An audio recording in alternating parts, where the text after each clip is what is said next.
18वीं लोकसभा के लिए सीटिंग व्यवस्था को अंतिम रूप दे दिया गया है, लेकिन इन सीटों को लेकर इंडिया ब्लॉक में खींचातानी बढ़ती जा रही है। अब सपा प्रमुख अखिलेश यादव और उनकी पत्नी सांसद डिंपल यादव ने बैठने की नई व्यवस्था पर नाराजगी जताई है। उन्होंने अयोध्या से सीनियर सांसद अवधेश प्रसाद को पीछे भेजे जाने पर ऐतराज जताया है। अवधेश अभी तक पहली पंक्ति में नेता विपक्ष राहुल गांधी और सपा प्रमुख अखिलेश यादव के बगल में बैठते थे।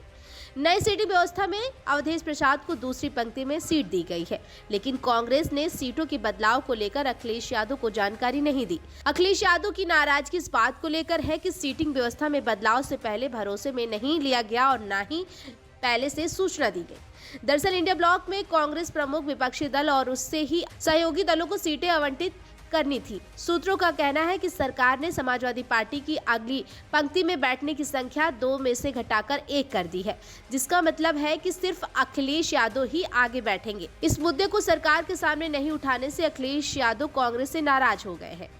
आज संसद शुरू होते ही राहुल गांधी और प्रियंका गांधी के साथ कोई भी सपा सांसद विरोध प्रदर्शन में शामिल नहीं हुआ। वहीं सपा सांसद डिंपल यादव ने यह मामला स्पीकर के समक्ष उठाया। डिंपल यादव का कहना है कि हमने स्पीकर से इस पर विचार करने और आगे की पंक्ति में एक और सीट देने के लिए कहा है। हमें पूरा भरोसा है कि वो हमारी बात सुनेंगे।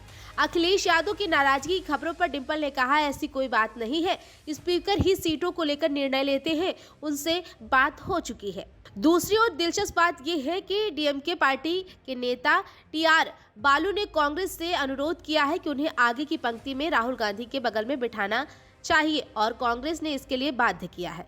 हालांकि डी राजा को छोड़कर डीएमके के अन्य सांसद उनके पीछे नहीं बैठे हैं। दिलचस्प बात यह भी है कि दूसरी ओर डीएमके पार्टी के नेता टीआर बालू ने कांग्रेस से अनुरोध किया कि उन्हें आगे की पंक्ति में राहुल गांधी के बगल में बिठाया जाए।